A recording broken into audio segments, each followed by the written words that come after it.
siya nang mag-invite sa inyo ha, kung anong ganap nyo. Ako ang hahatakin niya. Nice. Wala Mataya problema. kasi alam natin ba yun. Pwede ito, madaling puntahan.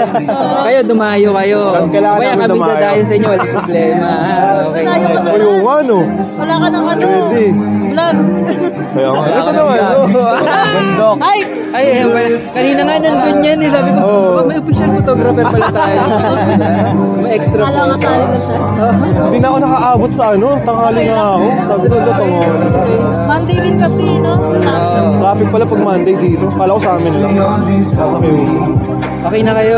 Marami na kayo. Hindi lang kami nagpa-buffet kasi malayo. Oo. Ikot ano. Okay lang. Kasi nauna inisip namin kung doon na ba yung kainan na lang. Mag-extra table kasi Masyadong. Tama lang maraming din. food. Marami yan. Kunti lang ang dumating. Ilang table. Okay lang, ano lang, parang kaya lang ma-energy ko. Oo. Wala na. Wala na nga eh. Oo, yung mga konti lang talaga. Konti lang talaga in-invite ko. Hindi rin ako makapag-invite eh. Family lang talaga. Family. Very, Sa akin din family. Thank you so much for At least, inviting us. Very successful. Okay naman. Okay naman. Thank you ha. Thank you. Natin ko na yung Maribili Christine. Okay. yun na nga, no? Nakausap natin dalawang pambagong kasal. Ano masasabi nyo?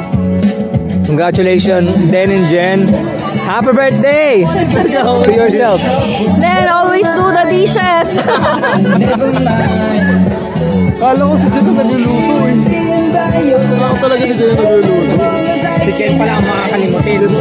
Oo, di ba? Alam ko hindi naman nakakalimot si Jen sa mga tip. Sa bahay.